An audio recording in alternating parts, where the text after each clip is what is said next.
अस्सलाम वालेकुम। हैप्पी किसान पाकिस्तान तो खुश आमदीद।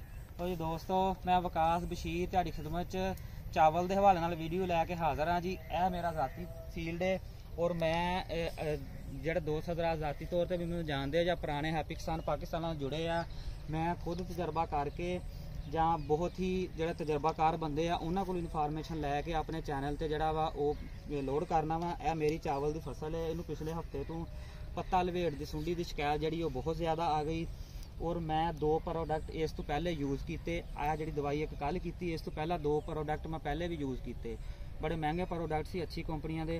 बहरहाल इस टाइम जो सुंडी की जेनेटिक जी चेंज हुई है और उन्होंने आम दवाई कोई जी है या पुरानियां दवाइयां उन्होंने नहीं फड़दियां पईयां। 2 स्प्रे करने के बावजूद भी मेरा 10 to 15% रिजल्ट सी। इस तो बाद मैं फैसला किया जेडे ना मुख्तलिफ जराए तो पता करके फर्टी साइंस का एक प्रोडक्ट है जी मार्कोर। इनू मैं जरा इस्तेमाल किया और 30 घंटे हो गए इनू इस्तेमाल करन तो बाद 30 घंटिया के बाद मैं अपना फील्ड का बड़े अच्छे तरीके नाल जायजा लिया।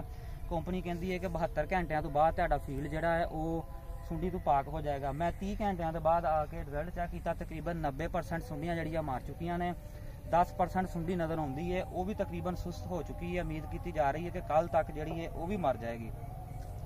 लो जी, ये एम्बामैक्टन और क्लोरफ्यूजोरान जिहड़ा है वो जहर है और तकरीबन इसका खर्चा हैगा जी 1500 तो 1600 रुपया पर एकड़ का।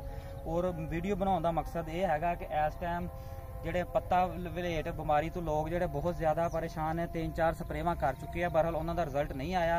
इस वास्ते तुसीं आ फर्टी साइंस का मार्कोर लैके बेफिक्र होकर करो। इंशाअल्लाह ताला तुहाडी जिहड़ी फसल है वो तकरीबन 30-40 घंटिया तो बाद ही जिहड़ा वो अपना सुंडियां तो पाक हो जाएगी। तो जी अल्लाह हाफिज़।